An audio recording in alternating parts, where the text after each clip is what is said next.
All right, check. Yeah. Everything start to heat up. I just take off the hat. Yes. Yeah, I think we good now.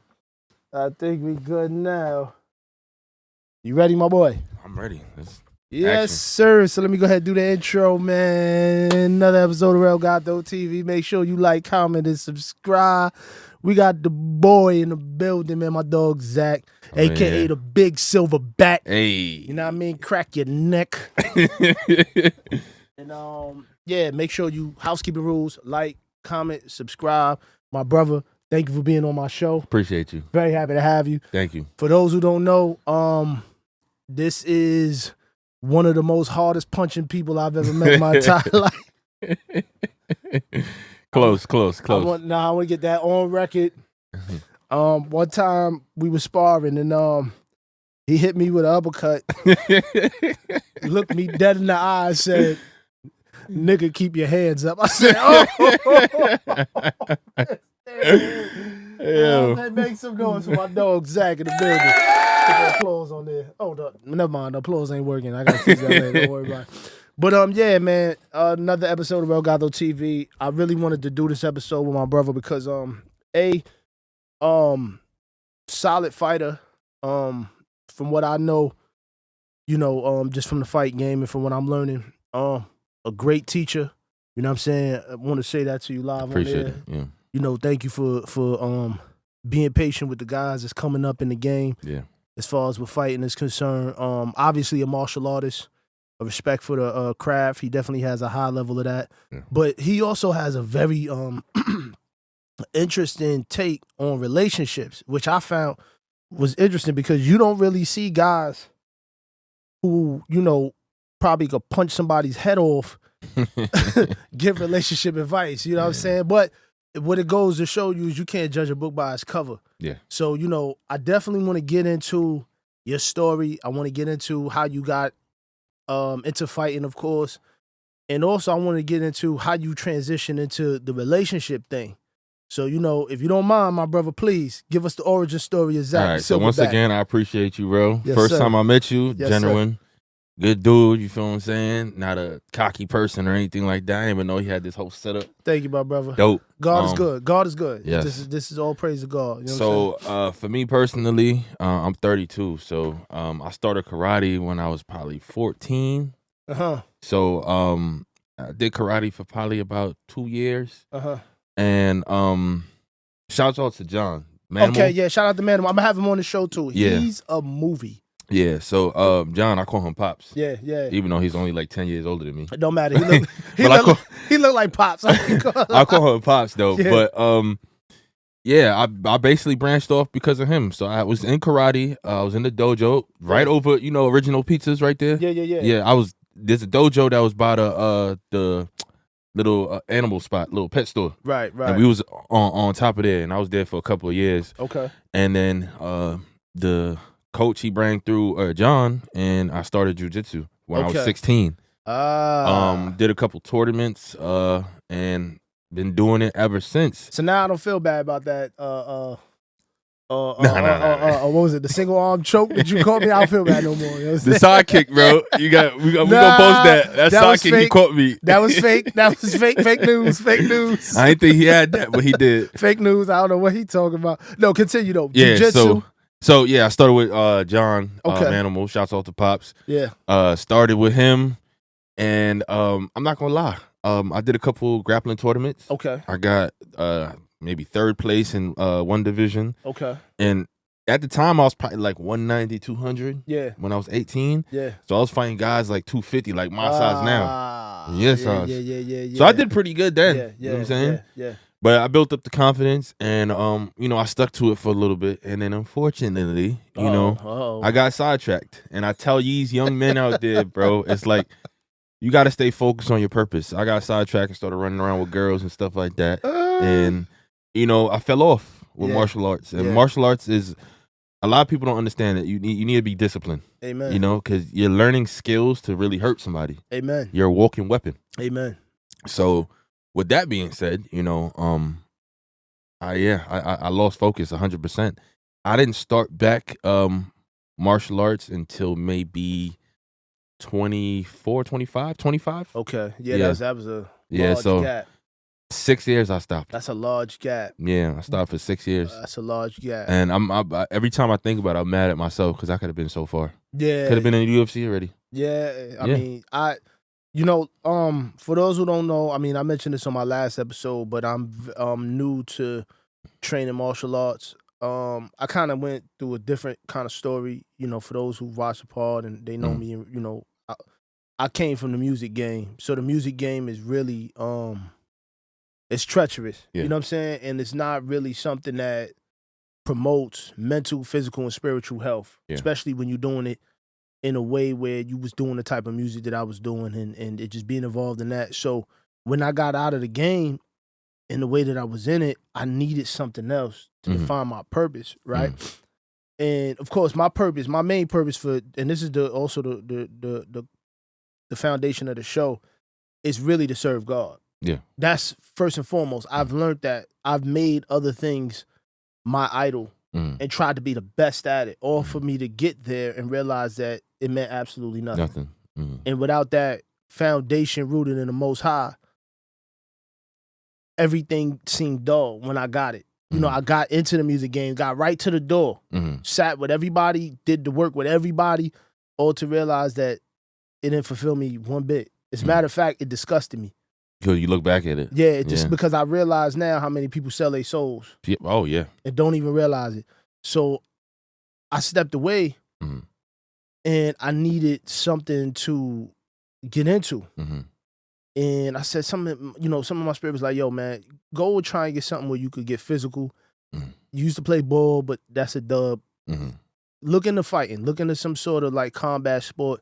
See if you can get in it. And sure enough, I looked at the closest gym to where I live. And sure enough, it was Brooklyn MMA. Yeah. So shout out to Coach Terry, Brooklyn MMA, all the guys on over the there, map. man. We put Brooklyn on the map, baby. Yeah, all the warriors there. But that 6-year hiatus, I could really relate to that because I went through that in the music game. Wow. I was dealing with a shorty, and shorty I don't want to beat up or badger because she's a human being too, but long story short, we went through a situation where it broke my heart. And I took time off of music, and I didn't even realize how much time had passed before I had got back into the music game. And by the time I got back into the music game, it shifted. So the same thing that you said about martial arts, it takes discipline. It takes discipline no matter what you're pursuing. Yeah. You know what I'm saying? And I felt that when I got back into the music, I was like 10 steps behind. The technology had changed.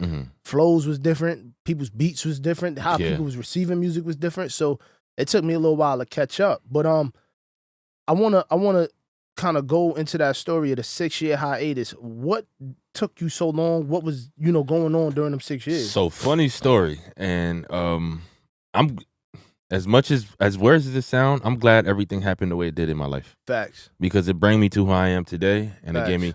And the saying goes, "What don't kill you make you stronger." Facts. So mentally, I improved a lot. But what happened with me was clearly, you young, you get the taste of coochie for the first time as a man, as a boy. You don't want to stop. It's a great feeling. It's like a drug. So cocaine is a hell of a drug. Yeah. So I was a late bloomer. I lost my virginity when I was 17, but I was still training at the time. Yeah. Remember, I stopped around 18, 19. Yeah. And around there, I was basically just going through my choices in life. Do I really want to stick to martial arts, or do I want to branch over do something else? Yeah. So I had a girlfriend after girlfriend, just breakups after breakups. I was a lover boy, super hard back then. Yeah. I grew up with a single mom, so that's all I knew. You know what I'm saying? Just the softer side of me, the more feminine side. Yeah. So the main thing that got me deterred from this and then got me back was I was with my ex-wife. Yeah. I was married. So you was married, legally married. You jumped the broom. How old were you when you got married? 25, December 1st. Wow. 2017, I got married. Wow. Yeah. That's crazy. Yeah, 2017, December 1st. I can't never forget that day. It was weird because we wore all black. Well, that... There was no white. But, we didn't have the money. I didn't say it. That was dead love right there. I mean, the thing with me is what I messed up on is I tell dudes to vet the woman that you're going to be with. Okay. Meaning, take the time to get to know her.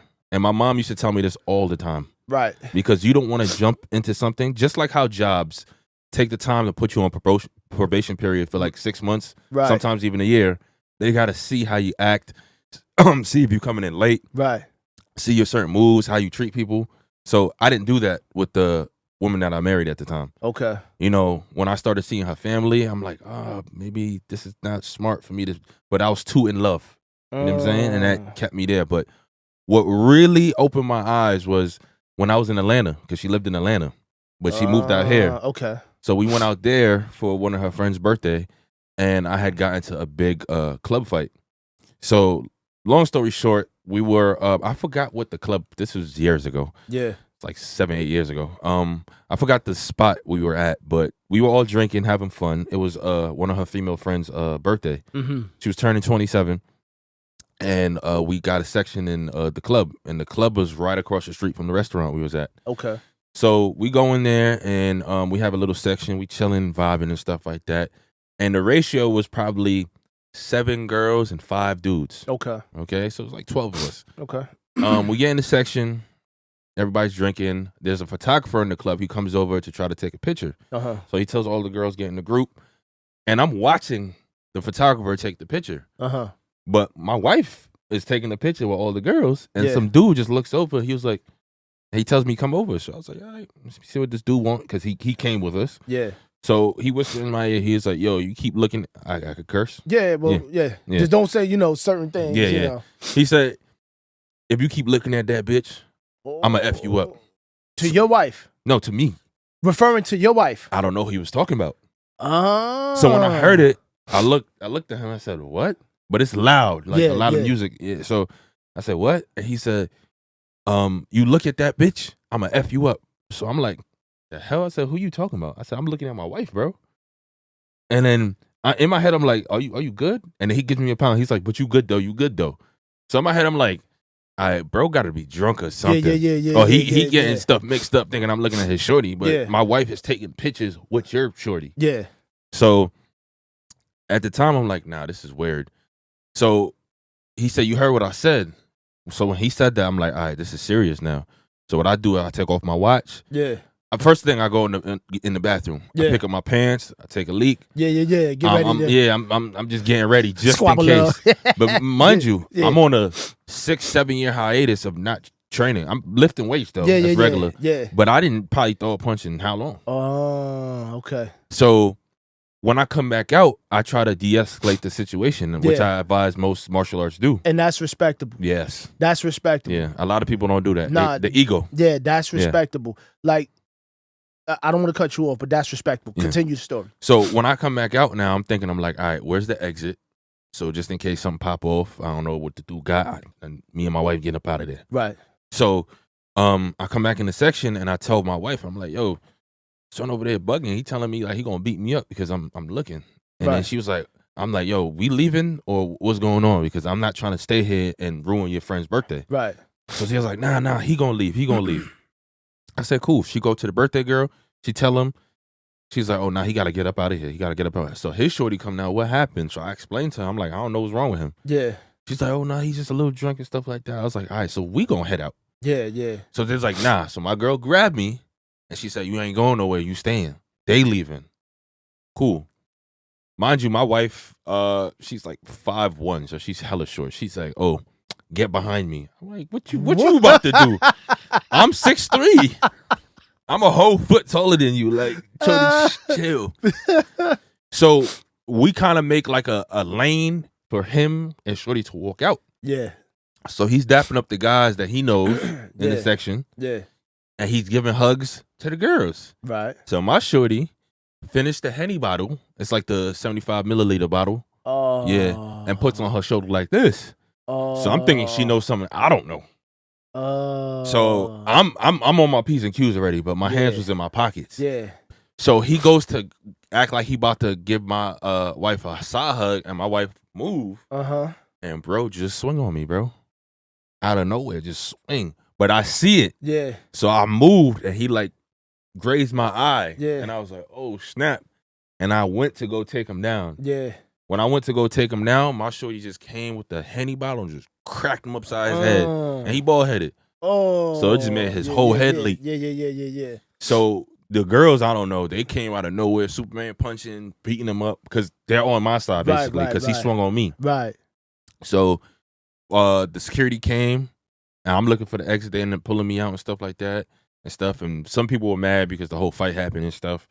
And I'm like, you see? Yeah. So basically after that, I went home with my ex-wife and stuff like that. A little argument started and stuff, but she was drunk, so it didn't matter. Yeah. And then I was just laying there. I'm like, yo, why did I weave and go straight for a takedown? Yeah. It was like literally second nature to me. Yeah. So then from that point, I started thinking, I'm like, I like it. I need to get back to training. Yeah. Okay. Like from that one thing, I was like, oh yeah, the adrenaline kicked in. I was ready to go. Yeah. So I told myself, I was like, yo, I got to start back training. So I got back from Atlanta, and it took a while. It took probably another year. Me and my ex-wife ended up breaking up and stuff like that. Okay. And then I dove back into training. You know what's so crazy? Like, I remember one time, and it's funny how men work, right? Like, when we feel like we got to improve on something, we'll get right into it, but it's normally when a situation arises. Yes. I remember one time in high school, I was in class, and same thing, dude was looking, and I wasn't a big dude in high school. I was actually really short. So I was like 5'6". I probably was about $130. Damn. Right? So I was small. And this is my sophomore year. And I remember one time, dude came into class. I ain't even do nothing to the dude, bro. I ain't say nothing to him. I sat in my seat. I'm on my business, bro. He just came in and looked at me crazy. And next thing you know, I stood up. Because obviously, I'm not going to let you punch me. You know them seats where they lock you in, the table lock? Yeah. I'm not going to let you punch me out. So I stood up. Yo, he threw a punch, and I weaved it. And he fell, boom, hit his face on it, and I ain't really get his. So this just happened out of nowhere. Out of nowhere, I went to Sheepshead Bay, so half of them niggas was retarded. They was retarded. And I was from Flatbush, so I really didn't fare well in that school. It was a blooded out school, and I was from a Crip neighborhood. So I don't know what I did to this dude. I'd never seen this guy a day in my life. It just back in the day, like people just would pop off on people just to make a name. Yeah. And I guess I looked like a victim. Surf person, yeah. But I weaved it, and he fell. And I said to myself, nah, I'm getting in the gym. That same summer, I must have put on like 30 pounds of muscle, and I had hit my growth spurt. I had hit to like 5'9", 5'10". Now look at you, looking like a monster. I'm trying my best, man. I'm trying my best. Shout out to... he said, I punch hard? Bruh. I'm like, bro, I'm at my match now. Nah, I ain't gonna lie. We gonna get to that too. We gonna get, because you ain't gonna be making me a target in that gym. I wanted to tell Coach, Coach, why you put the video up, man? I can't, you know what I mean? Because now Dell, hey, Rell, what's up, Rell? I'm like, yo, Dell. Every time, bro. Everybody want the smoke now, everybody want, bro. Yeah. Come on. But nah, shout out to Dell too. That's the dogs, man. Yeah. But it's funny how like we get put into these situations and we like, yo, I gotta step my shit up. But I learned there's some dudes that just won't even bother to do nothing about it. Oh yeah. They're just going about life like they're comfortable. Yeah, this shit is crazy. Complacency is a poison. So wait, hold on. Now let's get to this. So you got back, you started training. Yeah. Do you want to? What did your ex-wife at the time think when you started training? And would you say that doing that led partially to your demise? As far as being with her? Yeah. Hell yeah. Well, I mean, I can't say that because I'm still living and breathing. Yeah. It was more of an eye opener. Okay. Yeah. Explain that. Let's get into that. So it was toxic from the jump. So a lot of females out here that I've dealt with. Yeah. And not all women are like this, but they had boyfriends. Oh, so you know what I'm saying? Yeah. So she had a boyfriend she was basically trying to get over. Oh yeah. And I was like the rebound dude, but then me being a softy and not understanding female nature, right? You know, I fell in love very quickly. Right. She was good with my son. My mom was cool with her. My sister. So you didn't have the son. Like you didn't have the son from her. No. Okay, so you had the son. I had a baby mom already. Yeah. Okay. Yeah.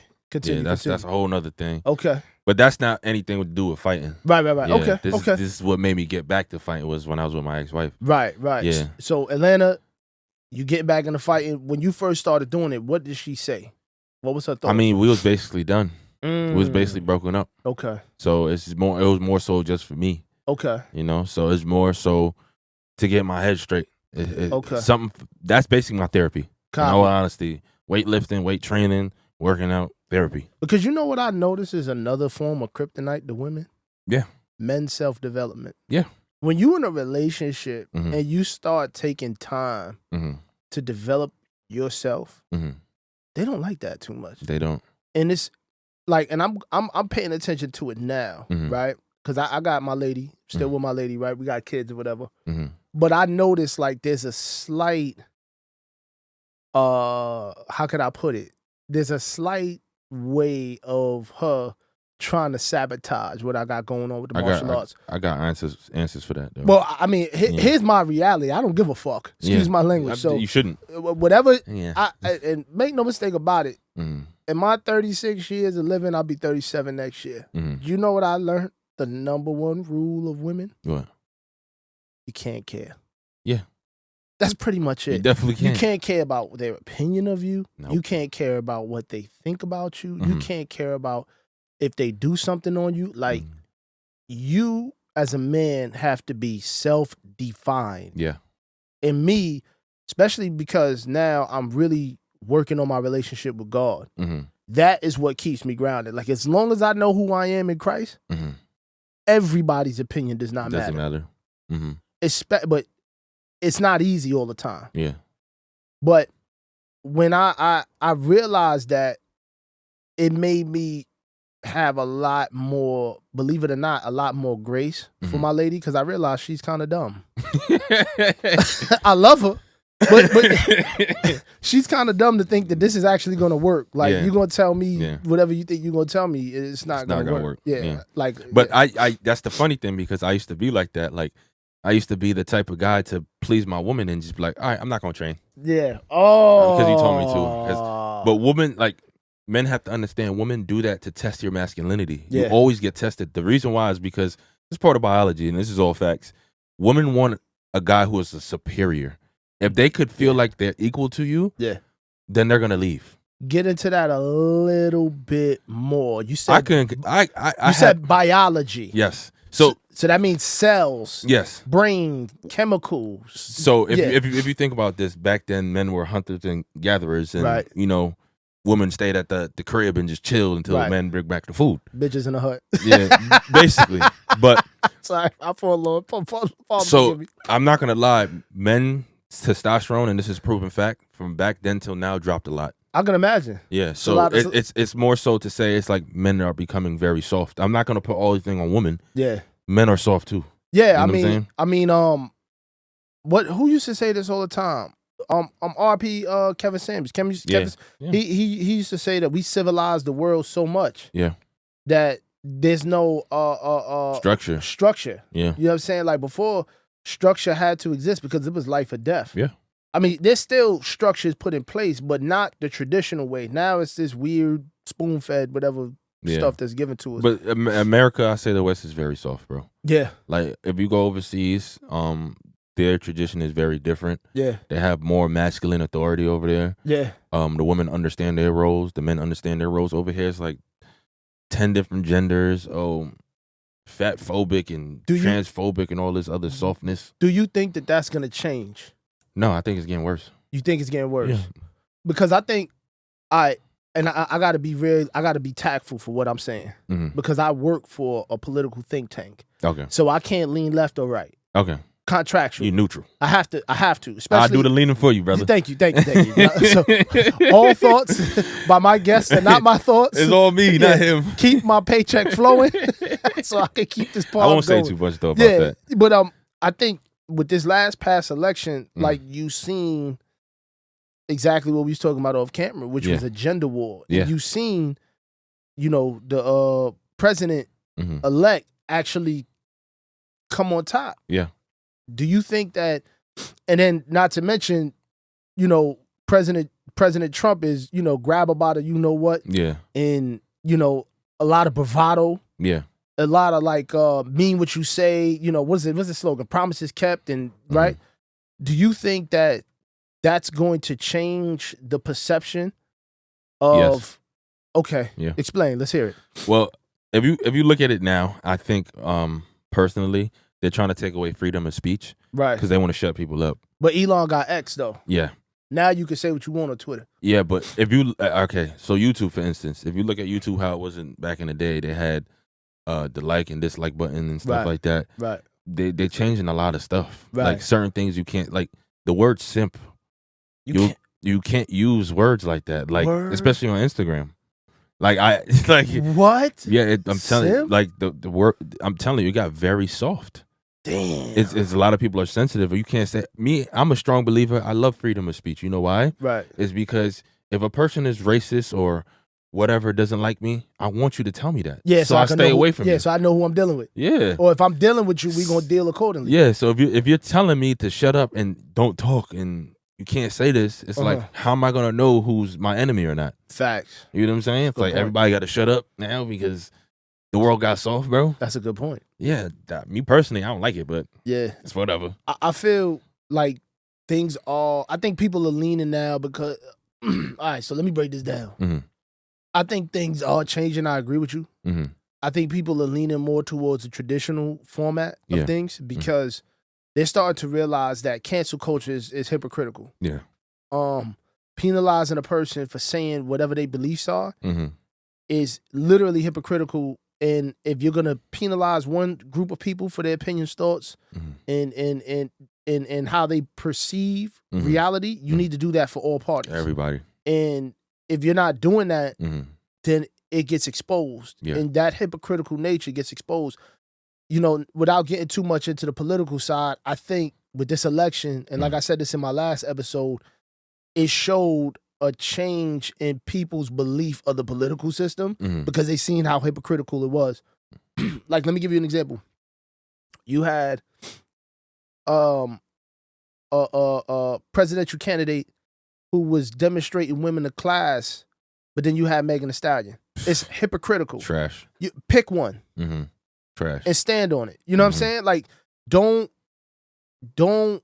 try to manipulate people and deal with people as if they're dumb. And I think that this is one of the reasons why she lost the political campaign. And that's without getting too much into picking a side. I will never discuss my political affiliations on this particular show because contractually I cannot do such. Yeah. But I do think there is a shift. I think that a lot of women are kind of tired of the rhetoric that they've been fed. Yeah. In terms of being free, because freedom costs. Of course. And, you know, nothing's free in this country. Nothing's free in this country. And, you know, I think a lot of guys is saying, well, if this woman is free to do this, and this, why should I invest if she's free to do this, and this with everybody? You get what I'm saying? Like, it's you can't get mad at a man who does not want to support a woman who's been with a lot of different men and then want to tie her down. Like, you can't get mad at that. Yeah. You know what I'm saying? And I think that the more that we had these open conversations and platforms, the more that women would come to a conclusion that maybe they need to look at their behavior. You know what's funny? I remember you told me at the end of the day, you just gotta let certain shit burn. Oh, yeah. Because it's like, J. Cole said it. Don't save her. She don't want to be saved. She don't want to be saved. So I'm a branch off into a story about me and my personal life. Good. After my ex-wife, I did get in a relationship with somebody else. Okay. And this is the girl that I'll say I love the most. Like, really? I was super in love with. Okay, you said was, so that's past tense. Oh yeah, past tense. Of course, I'm not in love now. Okay, there we go. I got a new girl. Yeah, we go. I upgraded, baby. It's an upgrade. You feel me? Yeah, go ahead. Keep going. With that, after my ex-wife and everything, we had an apartment together. Right. COVID came around, and she got sick with COVID. Yeah. And she got scared, and she's like, I don't want to be here anymore. And she says, my mom is coming on the plane right now to pick me up, and I'm going to Atlanta. And me and her already broken up, but she just told me that because she wanted me to have the apartment. Right. Even though both of our name was on the lease, but I went back to my mom's house. Right. So I said, all right, cool. I'll take the apartment over because yeah, who's it going to go to? I'm not about to break the lease. Right. She left, and she said, all right, take care. and I had the whole apartment to myself. Yeah. What does a single man who's been married, with one girl for 5 years, want to do when he has his own place? Ooh. Oh, bachelor pad, baby. Ooh. Oh man, I did it all. No Diddy parties though. I had no baby oil in there. No oil. I didn't get oil. Coconut oil I had, but no baby oil.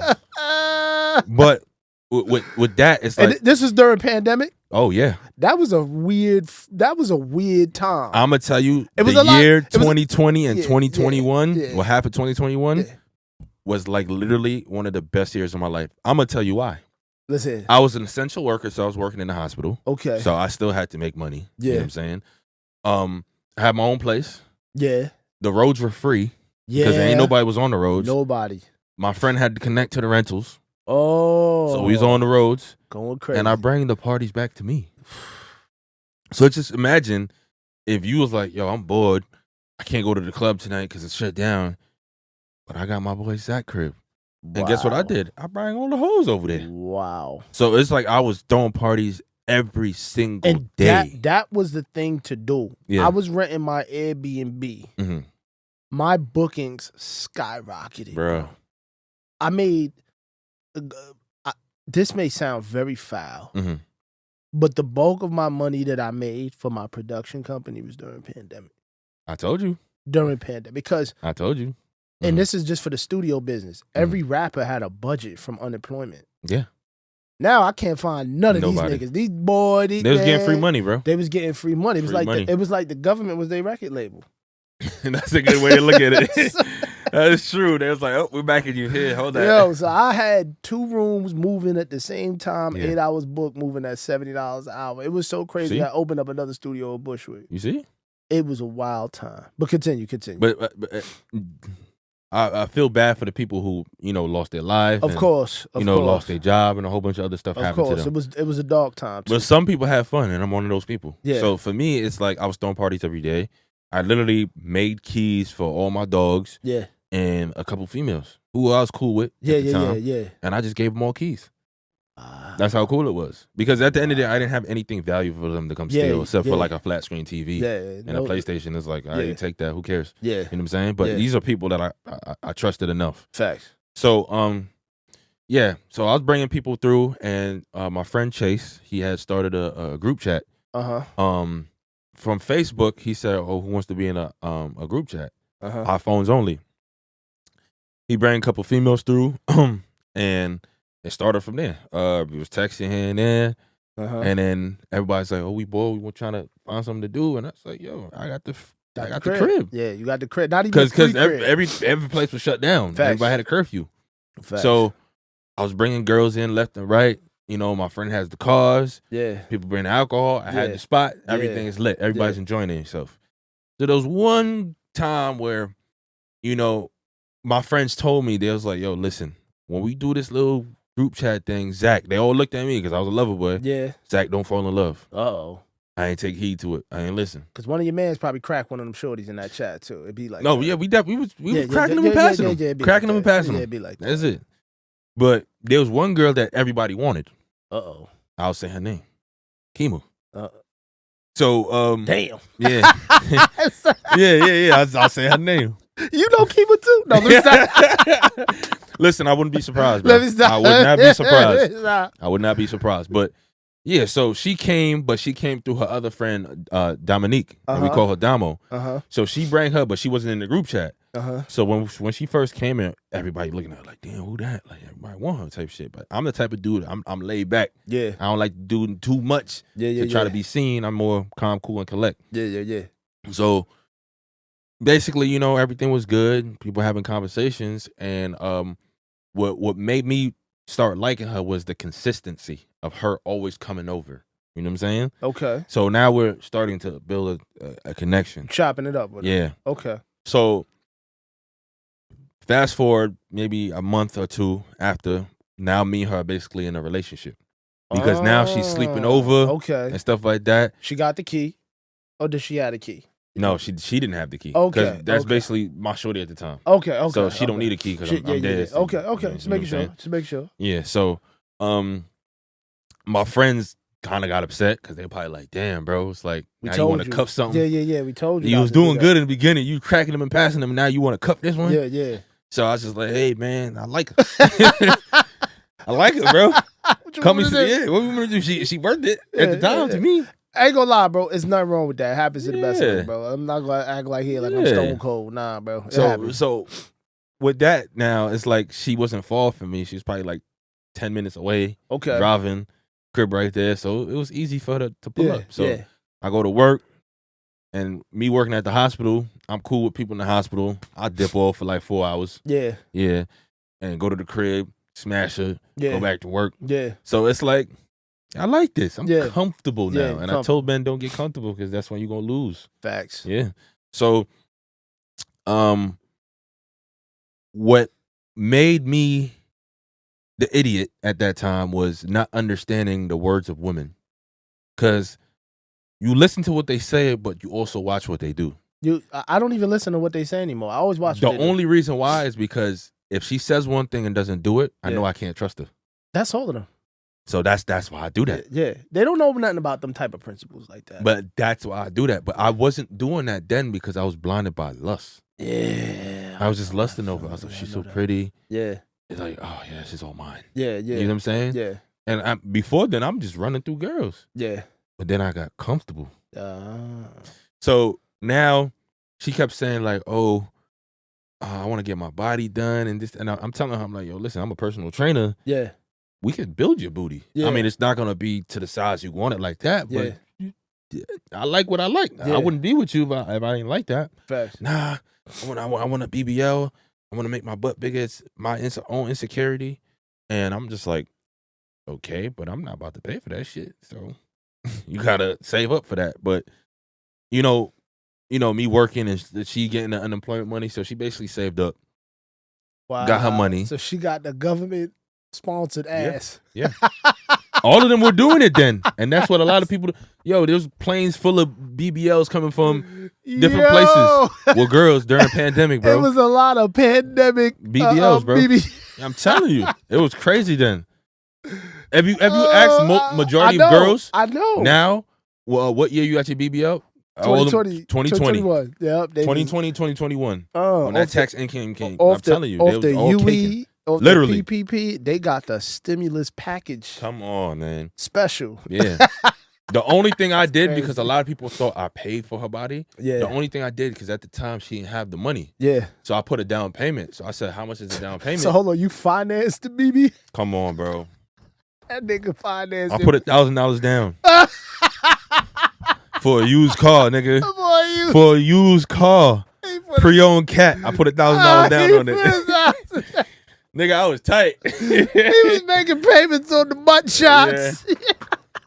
All right, go ahead. Don't worry about it, player. I did dumb shit too. That was dumb. You could have did a lot with $1,000. You know what I'm saying? Okay. So main thing is like, at the end of the day, like that's my shorty. So I get it. You're thinking of like, okay, I'm gonna help her. I have the $1,000. Why not? Listen, bro. I simped one time so bad, bro. Yeah. I moved a shorty and they daughter into my apartment, bro. That shit ain't last but 3 months. Trust me, I simped. Yeah, we do some dumb shit. Yo, bro. It's. Go ahead, continue the story. Bro. Go ahead. So she put the down payment, planned for the surgery, had the surgery, right? So I'm about to be really vulnerable with everybody right now, and a lot of people don't know this, but I like to be transparent and open. Respect it. So other men can learn from my mistakes. Respect it. You know what I'm saying? Very honorable. So for me, I was basically going through financial problems. And a lot of men, I keep telling you, if you're in a relationship with your girl, do not be a lazy bum. Facts. Because you have to give the woman a reason to want to stay with you. Facts. Looks get you in the door, but it's not going to keep you there. Facts. I tell every woman that. And the same thing goes for me. Facts. I could bag a chick, but can I keep her? Yeah. You know what I'm saying? So the main thing for a man is protect, provide, and give provision. Facts. If I can't do none of those, what's the point of her having me? Facts. So I like the financial part, right? And we hit a rough patch and stuff like that, but I overcame that. But during the time where she was getting the BBL, I was personally going through something mentally. Right. I had insomnia. Ooh. So basically insomnia is like very chronic pain where you can't sleep because your brain keep running. Were you training at the time? No. Okay. That's what I'm saying. Right, I lost focus. Right. I all did dumb shit and I was all telling her, I'm like, oh, well, I'll put my fight aside so I can help you with this. Oh. And then she looked at me, and I'm not reading the room. She looked at me, she said, why the fuck would you do that? Damn. And I'm like, because I'm trying to make you happy. Damn. And that turns them off. The moment you pedestalize your woman and you put her up here, guess what I told you? They want a superior. Yeah. If they're looking down at you, they're gonna be like, I could do better than this guy. Yeah. Yeah. You so stepping stone. That's basically what happened. So when she got her body done, I was taking care of her. She was already like, because when women get BBLs, their body is cooked. Yeah. Like they're out of commission. Yeah. It's like giving birth. Yeah, facts. You know what I'm saying? Facts. So they have to have bandages and stuff like that. They got to sleep on their stomach. Mind you, I'm not sleeping. I'm laying next to her. I'm literally tears coming out my eyes, crying to her about, yo, my brain won't shut off. Yeah. Because as a man, we know, like, if we're not providing, we're nothing. We're disposable. Right. We torture ourselves. Saying? So I'm telling her, I'm like, yo, I'm trying to figure stuff out. Tears literally coming to my eyes. And she literally looked at me and she said, you need to go to fucking sleep. Wow. Like she barked at me. Yeah. And then I got upset and I ran to my mom's crib to look for comfort. Even worse. Continue. So it's all right though. So like when all that started happening, I'm not paying attention to the signs. Right. Mind you, she's getting a new body. Right. She's about to have a fatter ass. She already had nice titties already. Right. And a pretty face. Right. It's only a matter of time. Only a matter of time. So after I'm just fast forwarding, I'm breezing through it and stuff. My body's healing. Drake said this. He starts going out wearing less more. Yep. And I'm not paying attention. Like, this is for me, disclaimer. Any woman that I'm with, especially the woman now, I told her, I do not take women serious if you want to go to the bars and clubs. Agreed. Period. The moment you say, I want to go to the club, especially without me, you are therefore single. You terminated this contract. Agreed. I ain't with none of that. Agreed. Because at the end of the day, why do you want to go to the club when you have a man at home? Agreed. What's in the club? Alcohol and horny niggas. The devil. It's true. That's the devil's playground. The devil. It is. Let me tell you something, bro. And this is real talk. As a music producer, you know we produce music to manipulate you guys to do certain things. Yeah. That's why the club banger is so important. Because the club banger is tuned a certain type of way to make people make bad decisions. It keeps them locked in. Right, and it keeps it locked in. Yeah. So what you're saying is 110% true. Correct. Yeah. The writing was on the wall, like you said. Yeah. The number one sign was that she wanted a BBL in the first place. That's basically what I left with. And I tell people too, like with men, here's how you keep a woman by not trying to keep her.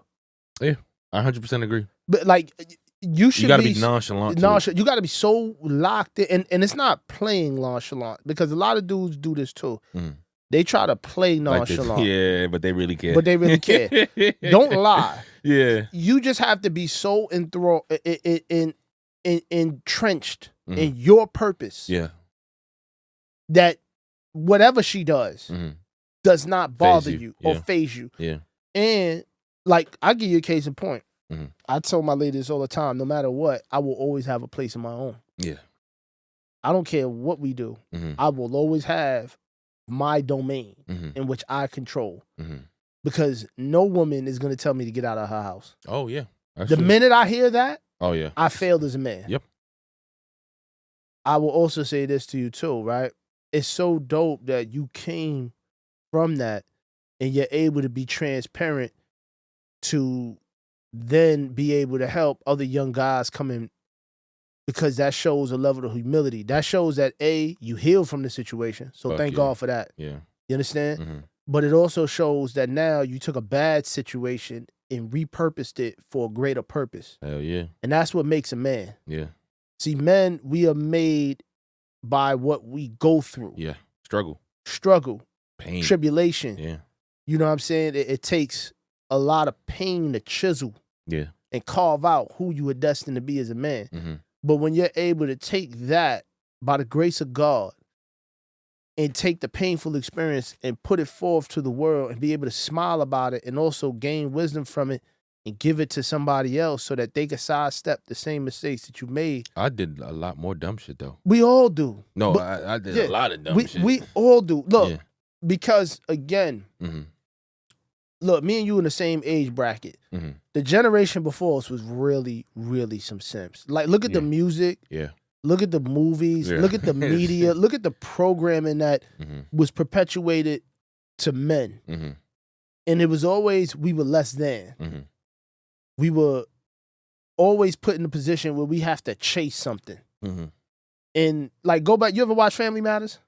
Yeah. Steve Urkel chased Laura all the time. The time. Myra looked way better than Laura to me. Mm-hmm. And Myra was on Steve Urkel's body, just the way that he was. But there's a saying though, don't go for who you like, go for who Facts. likes you. Go for who likes you. Yeah. And not no fat chicks though. Nah, but you know, let me tell you, I'm gonna be so real, because I haven't really knocked down some big head. I've knocked some 200s. Yeah, I've done that. I've took some 200s. There's in my weight class. Yeah, 250. I don't know what that's like. If you about 200, that's about as far as I can go. Yeah. You know, because you 5'3", 200. You a thickums. Yeah, you doing bad. You doing bad, yeah. but you're workable. Yeah. Depending on the lighting and the angle, we could. Too much high calorie food they eating, bro. Yeah, well, you know, good. that's another story. Yeah. But we all as men do these things, and I just thank God that you are here to recover, and I'm here to recover from that, because there's a lot of men who crash out. We was in the car talking about the UFC guy, and I want to tie this into fighting, right? Mm-hmm. We do a violent sport. Yeah. Right? Yeah. And so naturally, when we start to feel any sort of threat, it's much easier to do violence because we do it every day. Yeah. So, you know, like, you can instantly snap it. You can instantly turn it on. And we was talking about the guy who I believe is serving jail time for beating up the woman that he was with. Yeah. And I want to talk to you about athletes who suffer like CTE and then have these violent outbursts with their women. You know what's funny? Sometimes it's not even CTE. It's just that dude. It's just that dude. Okay. I say this. Of a super emotional man is a weak man. Okay. Because you got to understand something. I tell men to be very stoic. Right. It's easier said than done. Explain stoicism. So stoicism is basically how I say is the art of not giving a fuck. Right. Anything happening in your life, you got to understand there will be better days. Right. And you can't dwell on the problem. You find a solution to it. Facts. And a lot of men dwell on the problem and then they lash out. Right. So for instance, like with me, with my ex, you know, leaving me and stuff like that. Oh yeah, I was definitely about to crash out, and I'm glad I didn't. Thank God. Because I looked at like, if I go beat dude up, guess what my girl gonna do? Sure. I'm gonna be in jail. She gonna go with the same dude I just beat up. Sure. Now what? It's a lose-lose situation. Yep. He still took my bitch.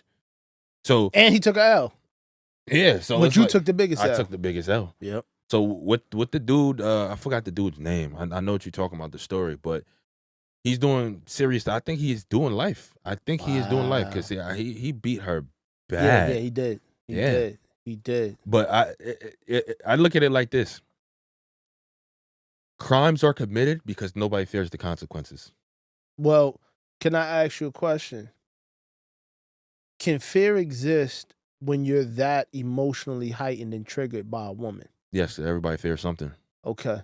So now, because the same fear that made him do it is him fearing to lose the woman. Elaborate on that. That was deep. Go ahead. So if you think about profound. it, the biggest form of control for humans, I think in general, is fear. Fearing the unknown. Right. So if I can scare you, I can make you do whatever I want. Agreed. That's God forbid if somebody came in here with a gun, about to kill us. Yeah. We would beat the shit out of them. That'd be bad. They're gonna be like, give me your money, and what we gonna do? Because we're afraid, right? You know what I'm saying? So they have that type of control. So a woman who has the man like wrapped around her finger controls the man, right? All his emotions.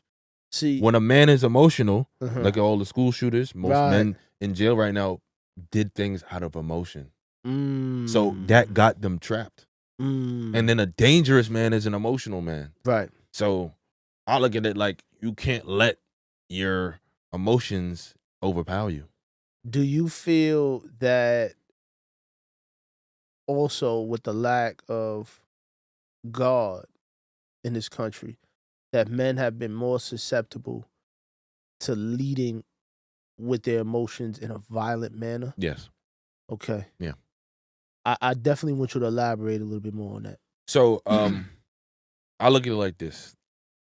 A lot of people may not feel like they have a source right to go through, whether it's mom, father, sister, brother, uncle, auntie, it doesn't matter. But if you are a believer of God, right you go pray. Whatever God you believe in, you know what I'm saying? Because everybody's different. Right. So if you have, a good church, right you could go seek, help over there. right Or, privately, right your Bible, your Quran, whatever, right and pray. And God will make a way. Oh, absolutely. Yeah. Because I feel like I got the perfect breakup strategy for men who going through heartbreak. You ready for this? I'm listening. It's 2 things. Mhm.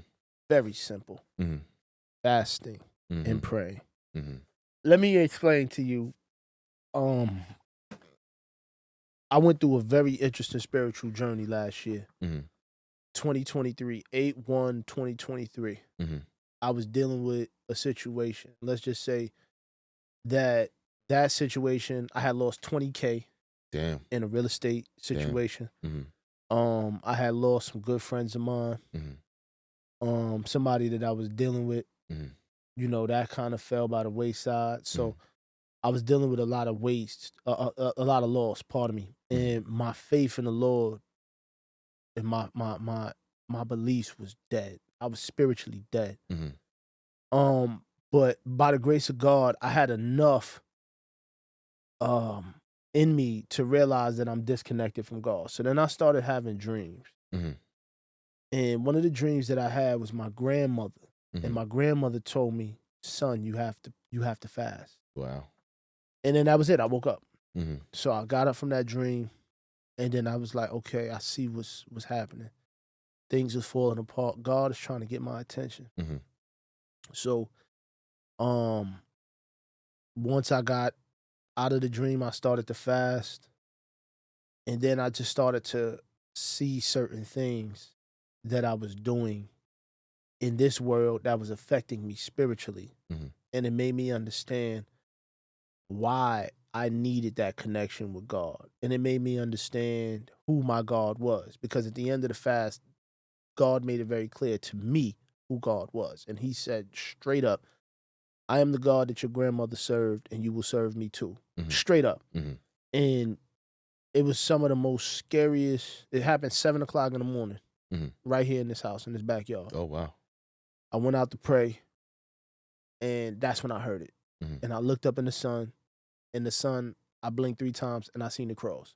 Mind you, I didn't try to practice every other religion. You name it. I took Shahada. I don't even know what that is. That's when you accept Islam. Okay. I took Shahada. I was practicing deep meditation.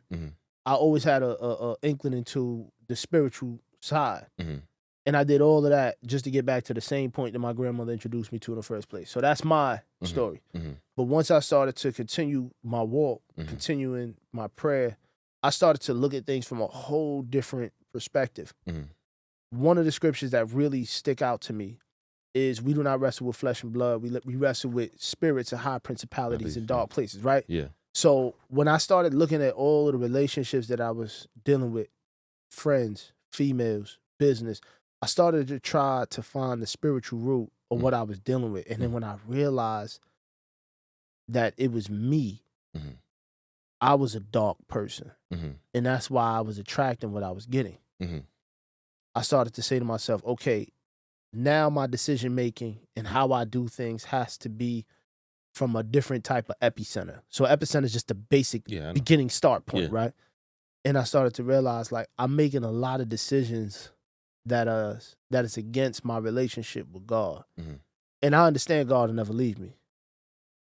But the reality is, if I leave God, then I can't complain about what I get. Yep, that's true. You get what I'm saying? And when you start looking at a lot of the different things, especially in our culture, you start to see the absence of God.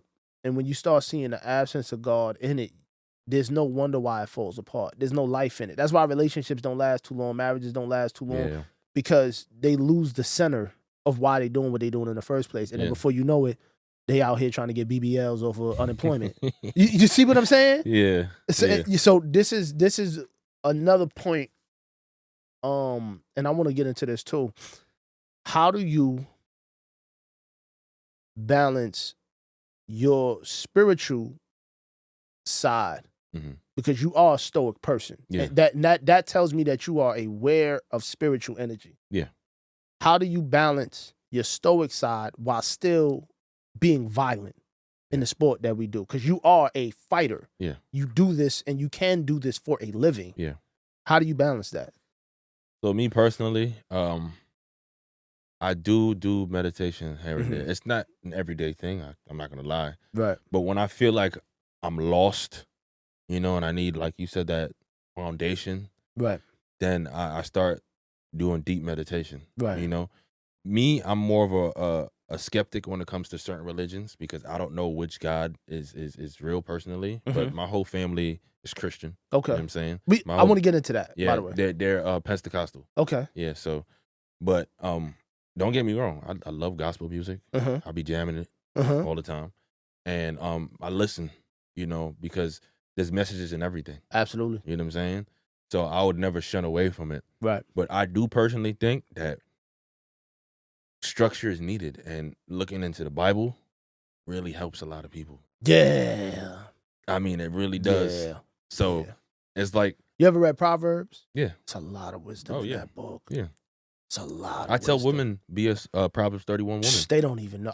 My lady. They don't. I had to read it to my shorty, and she don't even know. They hate it when they see how much work it takes to be a Proverbs 31. They're like, we got to do all of this. And it's funny because my mom told me about that verse years ago. It's very. She said, "You want a Proverbs 31 woman?" And I was like, "What's that?" And I read it, and I was like, "Well, I do need that." Yo, it's a need. Yes. And it ain't out here. Yeah, it's not.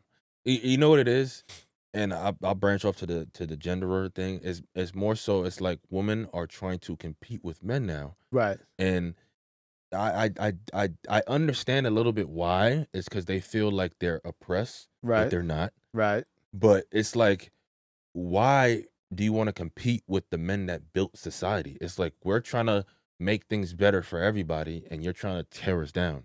Right. And it wouldn't even be a race thing, because some of them be like, oh, it's only black men or it's white men. Nah, it's all across the board now. It's men in general, and it's women in general. Yeah. And that's the sad part of things. Yeah. And my message when I'm talking about on my Instagram is how to keep the nuclear family together, because I always say the kids that we're raising, it starts from home. Right. Like this childhood trauma that people grow up with, and then they start projecting it on other people. Right. And then the cycle fucking continues. Absolutely.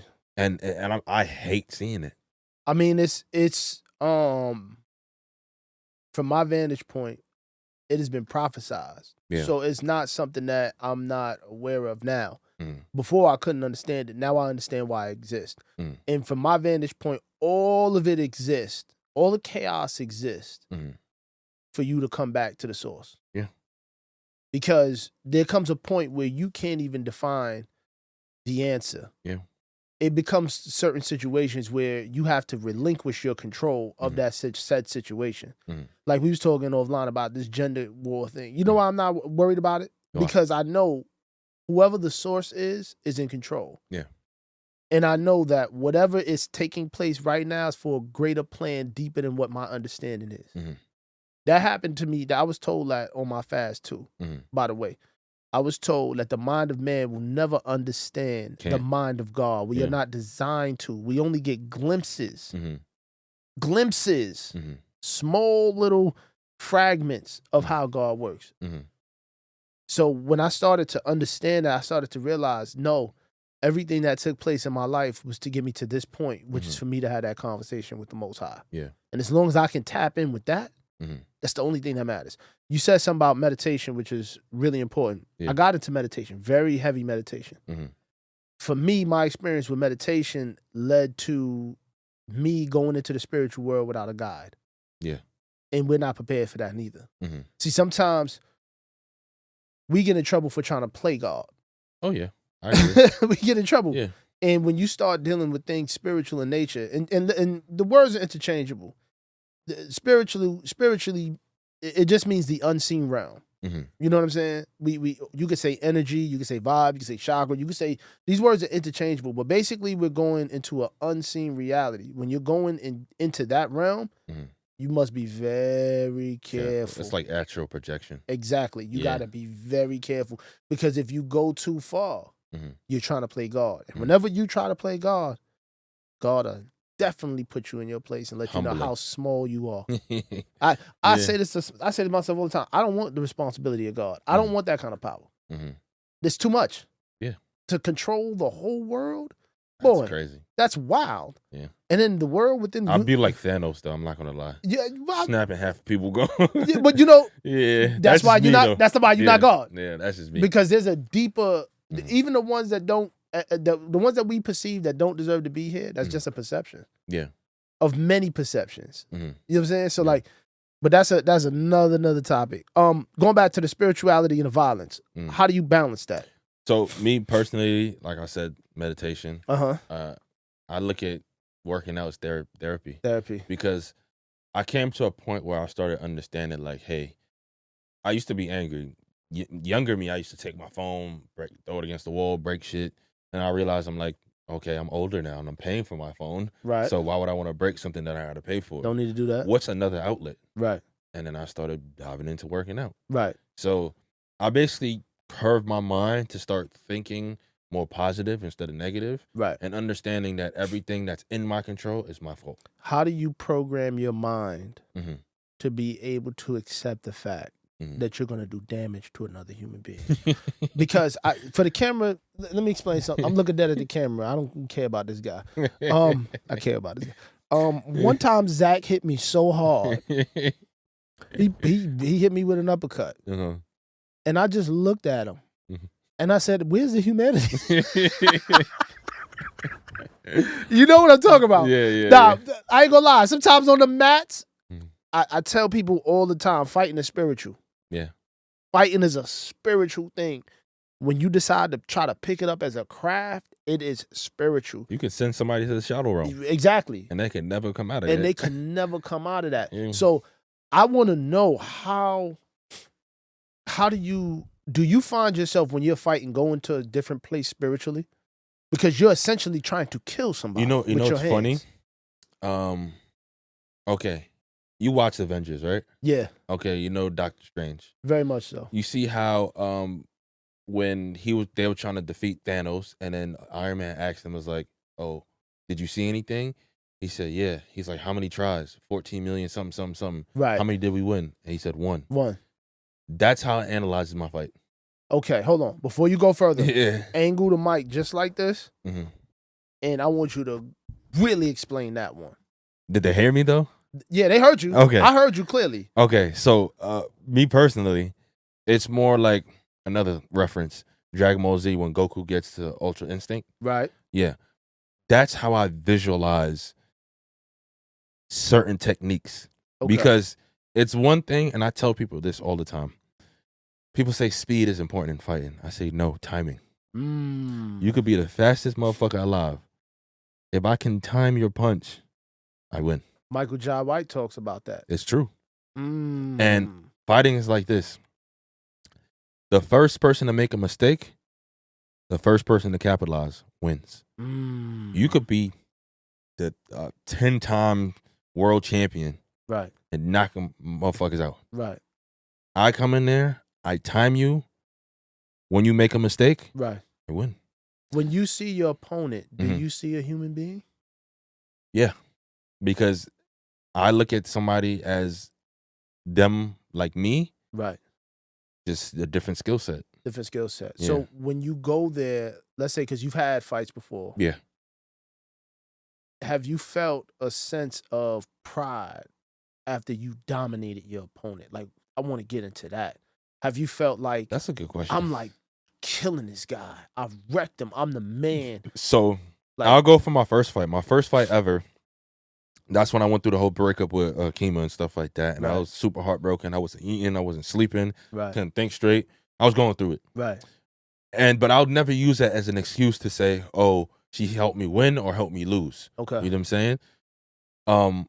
That really made me understand, like, damn, like, I'm really broken. Right. Because when I made her my everything, she left, I had nothing. Right. So fighting was like my only outlet after that. So I was like, I'm going to take this fight no matter what. So restoration, yes. You got from fighting. I cut from 230 pounds to 206 within 3 weeks. That's a hard drop. Yes. That's a hard drop, bro. When you say praying and fasting, bro, when I tell you I had to fast for this fight, I said, God, please help me. Yeah, that's a hard drop. You mentally want to say, why am I doing this? Right. Yeah. So with that being said, my first fight ever, I felt afraid. And a lot of fighters will lie and say, I'm not afraid of nobody. Everybody's afraid.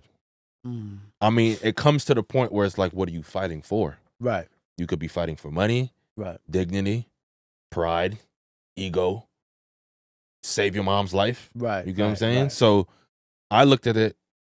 I'm fighting to figure myself out. I didn't have anything yet. Wow. Nothing was in my head. So you had nothing to lose. I had nothing to lose. But I still lost, though, because I gave up on myself in that fight. When I got in and I touched gloves, well, let me just walk you through. Yeah. Cutting the weight was one thing. Right. Rehydrating was another thing. Stepping on the scale, another thing. Getting there, getting my hands wrapped, going to the fighters meeting, and actually being, like, I didn't sleep neither. I was so tired. I could imagine. Yeah. Because you're not eating, your body's going through everything. Thinking about somebody who don't think about me. Thinking about if I go out there and get knocked down in front of all my friends and family, what are they going to think about me? Damn. That's all I'm thinking about. Damn. So I'm thinking about the worst things possible. Right. I'm thinking about, what about if I throw a kick, he checks and I break my leg? Right. What about if he breaks my arm because I don't want to tap? I'm thinking about all the negative stuff. When I walk out and my song comes on, I had to get myself into the killer mode. It's very hard to get yourself in the killer mode if you've never experienced it before. See, that is interesting. Yeah. The killer mode. I didn't even get into the killer mode. I was still thinking about the worst things possible. I was doubting myself already. Okay.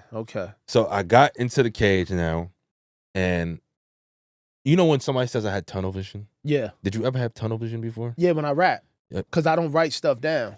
So I'll lock in, and it's like there's nothing in the room but me and this microphone. My best way to explain it is because I believe majority of people in New York drove before, right? Right. So I'll say, if you ever got in the seat of a car and drove fast and maybe cut up a little bit in traffic, and you felt like, okay, I can see the car before it moves. Right. That's tunnel vision. Right. I got tunnel vision in that cage to the point I could hear a pin drop. All the music got quiet, and I got nervous. I couldn't even hear my own corner. Couldn't hear Pops. I couldn't hear Dell. Couldn't hear nobody. Damn. And Dell is loud. Yeah, he is. He's loud. Shout out to Dell. Shout out to you, bro. Yeah. When I woke up, because I'm staring at my opponent, but I'm scared, and I'm trying to move to keep myself calm. And when I finally woke up is when the ref said, "Are you ready?" And he said, "Are you ready?" When he looked at me, he said, "Let's go." That's when I was like, I'm really in this. Wow. We went, touched gloves. I threw a right hand, I remember, but I stepped back as I threw it. And my foot hit the cage. And I'm going against a brown belt in jiu-jitsu. He pressed me against the cage, took me down. And I'm like, oh my God, I'm panicking. All my training went out the window because I'm like survival mode. Yeah. You know what I'm saying? Yeah. So I hurry up, I got back up. He took me down again. I got adrenaline dump. Adrenaline dump is basically you're overzealous. Right. You get so excited and happy, all the adrenal flows in, and it just depletes. Yeah. And after that, I just said, I'm going to lose. I told myself I'm going to lose. Wow. And from that point on, I'm letting him put I could have defended. Right. I could have defended. Right. Because I know my skill set. I just let it happen. Wow. He sunk the rear naked choke in. And I tried to fight a little bit, and I just said, oh. And I just tapped. And from that point on, I remember, because I broke down this fight on my Instagram. Right. I got on my knees, and I just hang my head down. I'm like, yo, I'm nothing. That was so humbling, bro. Wow. And for the viewers who don't watch, who's watching, yeah, he's sitting down, but Zack is 6'3", 230. He's not a fat 230. Yeah. This is a big dude. Yeah. For him to say he's not, and he's not just a big dude. I went with him quite a few times. I've survived. It's not a pleasant experience, to say the least. But for you to come to that conclusion, bro, after the breakup, yeah, Wow. It's like I wanted to lose though. Damn. It's so weird. It's because your mind plays tricks on you. One of my slogans back in the day, I used to have it on my bio, was your mind could either be your prison or your paradise. Like when I used to think of that, I'm like, yo, I could either be trapped in my mind all day, or I could be free. Right. So, like you said, like somebody needs an outlet, seeking God, meditation. People have different outlets. Something happened to the camera. Oh man, it got hot. Damn. It got hot. Oh no. Damn. We was cooking. Hold on, we gonna keep it going though. Keep going. That camera gonna come back. Don't worry about it. Is it gonna hear us still? Nah, we got that. That's the audio. Okay. Yeah, good. so we good. All right. That's gonna come back on, trust. Yeah. So basically, with me, it's like I forgot my train of thought now because the camera cut off. So basically, you gave up. You quit. You was in the middle of the ring. Your head was low. Yeah. You felt like a loser. Yeah. So I told myself, if I'm gonna take this serious, give it another try. Okay. Because I kept telling myself I still want to fight. I want to take this full time. I want to actually do this as a career. Right. So I said, you experienced it, you lost, but it's not over. Okay. You didn't die. You came out of it. You experienced it. You understand what it felt like. You can do this again. Right. My next fight, boy, I came out of there. Oh my God. That's literally my best fight to me. Really? Personally. Other people say I had better fights, but that fight, I felt so smooth. My punches were crisp, leg kicks, the way I seen punches, head slips, defending the takedown, and then the knockout at the end. I just felt free flowing. I felt great. And I got that fighter's high. Right. I didn't celebrate too much because I knew there's more work to be done. Right. Because a lot of people don't understand. Don't celebrate your win. Understand you have to catch more. Right. Soak it up. I say take 48 hours and get back to work. Man, hold on. I got to get the camera back. Hold on. The devil's a liar. Because it's on the charger too, right? Yeah, the devil's a liar though, but we right back at it. Huh? It's recording too, right? I'm going to sync all this up at the end. So you caught the fighter's high. Yeah. And would you say that the fighter's high is spiritual? Yes. It's a different altitude. Wow. Yeah. It's the dopamine receptors is firing in your brain. It's a whole nother feeling because the hard work finally paid off. All the grueling training, the weight cutting, the discipline, you can't party, restraining from sex, the life stuff you're going through, traumatic experience, and you still have to stay locked in. Right. It's a whole nother mental battle. Wow. It's a whole nother spiritual side because when you go to sleep, you're thinking about the fight. You're waking up thinking about the fight. You're seeing the fight. You're trying to analyze the fight. Right. It's a whole nother ball game. You know, I experienced something like that, very similar. I performed for a crowd of SOBs. Mm-hmm. How many people were there? I had about 600. Damn.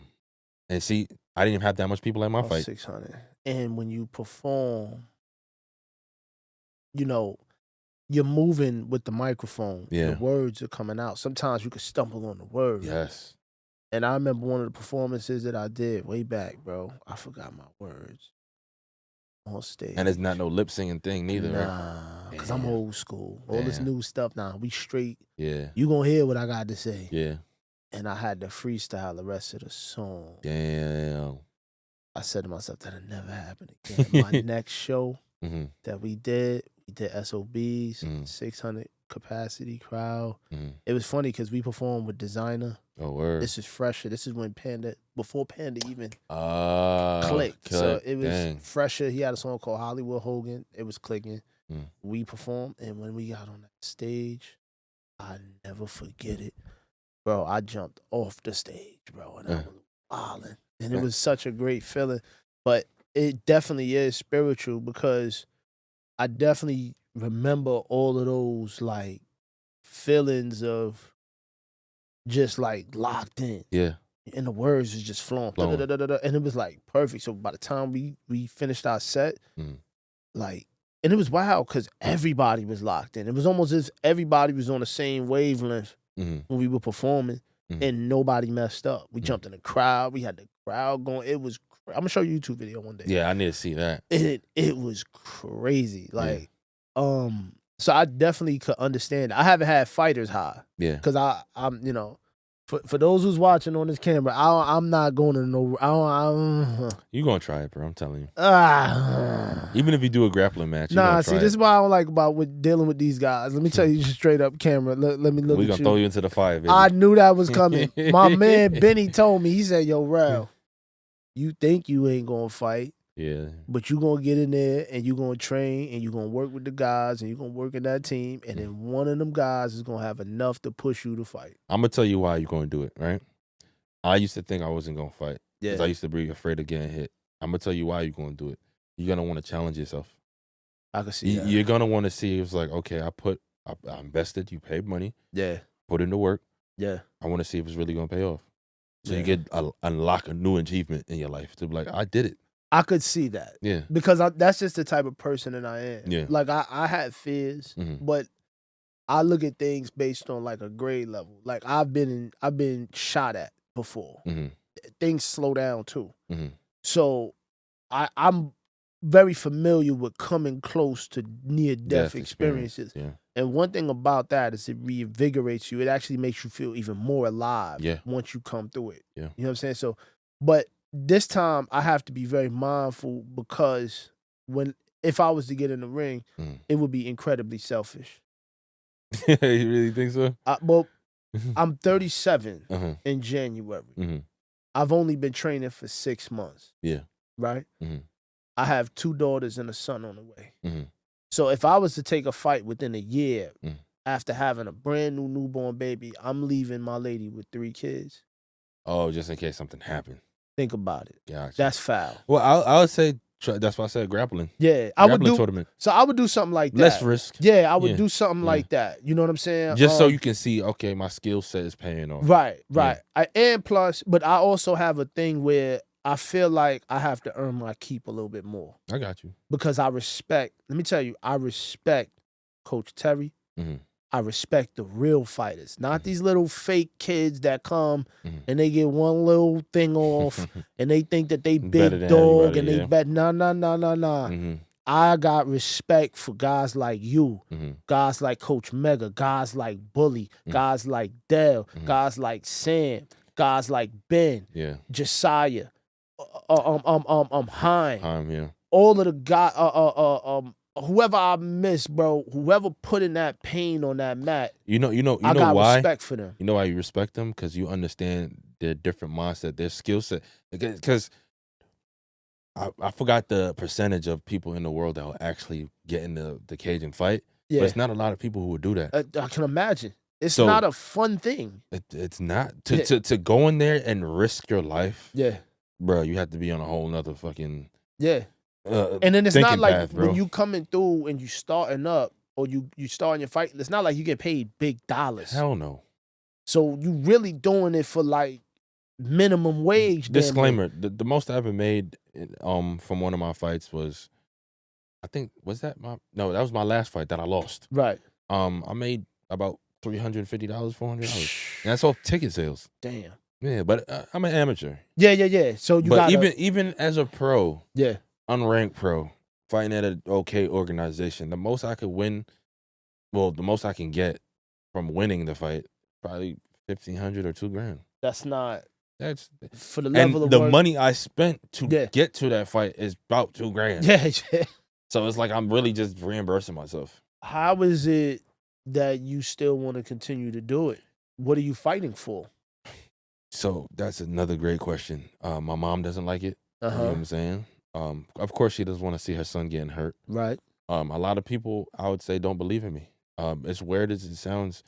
Have they been hit by you? Because I believe in you. But they haven't.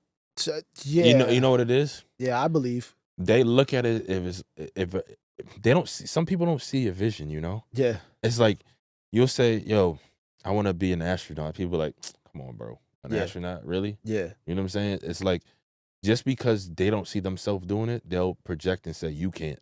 Good point. You know what I'm saying? Good point. I'm fighting to prove myself that I stuck to something I said I was going to do and continue it because it's a passion of mine. It's not like, oh, I have to fight. Right. Oh, I get to. Oh. You know what I'm saying? I have the ability to. Right. And that's why I program my mind, because I used to say, and I have to go to training. Right. Now I say, I get to go to training. Got you. You know what I'm saying? So you look at that as a privilege. It's a privilege as well. It's a privilege, 100%. I could see that. If I have no injuries, even when I broke my hand in one of my fights, Dell was talking about this. Right. When we was training. I had the cast on my hand, and I was still working on my kicks and jabs on my other hand. Yeah. So it's like, I didn't stop. Yeah. And like, I can't stop. I feel weak if I don't train for a week. Wow. Even if I'm sick with the flu, I gotta do something. You know what though? Can I be 110% with you, bro? That's why you a lit individual. Yeah. Because that is what I like to refer to as a fighter spirit. Mm-hmm. That type of spirit that you have can translate to any department in your life. Yeah. And that type of spirit is lacking in men today. Yeah. And I like to believe, and take it a step further, that type of spirit is God-given. Mm-hmm. You know what I'm saying? You just spent the time to unpack it and putting yourself in these situations, willingly and unwillingly. Mm-hmm. And I think all of it is to lead to that path of self-discovery, to be able to pay it forward to the next generation coming behind us, because we are grown men. Yes. And we have a responsibility. And not only that, to make sure that you know who you are in God. You know what I'm saying? And many are called, a few are chosen. There you go. You're a fighter. Man, what a great episode. I think we could close out on that. What you think? I'm with it. Man, I'll definitely be back. We might have to do a part 2. We might have to get Dell in here too. Yeah.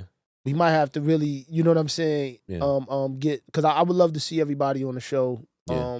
But I'm gonna tell you right now. Talk to me. You're gonna be like a next Joe Rogan, but a black one. I'm telling you. That would be fine. I'm telling you, this is gonna be your side hustle, but it's gonna make you millions, bro. Because you're gonna be doing something different. You know why? Because we don't have a lot of podcasts on this area. Right. You're talking to fighters. You're talking to business people. You're talking to musicians. Right. So you're doing it all. You know what I'm saying? Well, God has blessed me with the ability to be able to step into many different realms. Yeah. And what that has done is it has allowed me to see the humanity in each and every person, whether it be a fighter, whether it be somebody who does IT, whether it be a rapper. And that's a God-given gift. So for me to do this show is for me to honor God, because he's given me the tools to do something to impact others. Because here's the reality. We don't know who will watch this episode. We don't.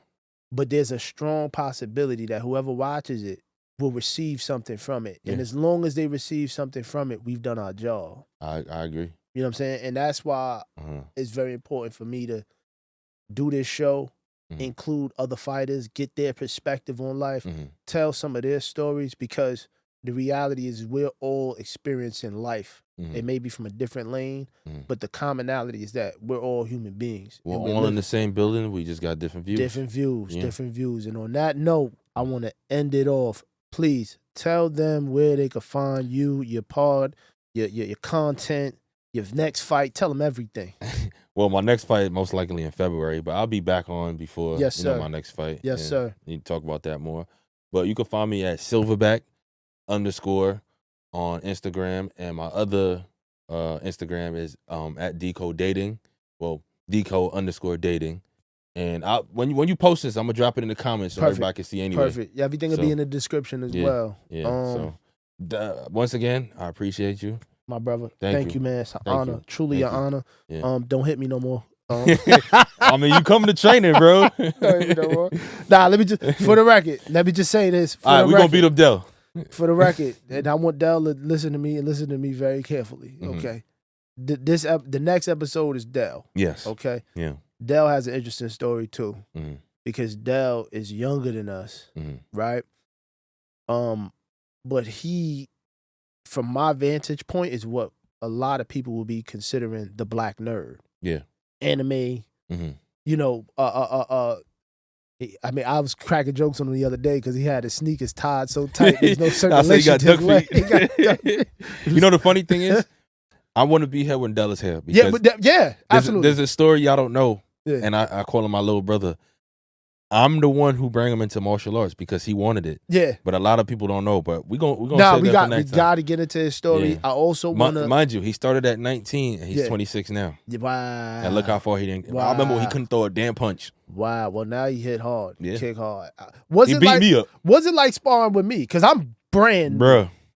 I'm brand new to the There's game. a video of a side kick. That is fake. Bruh. If I was pregnant, abortion. Hold on. My skill set, am I improving? Though? Oh, yeah.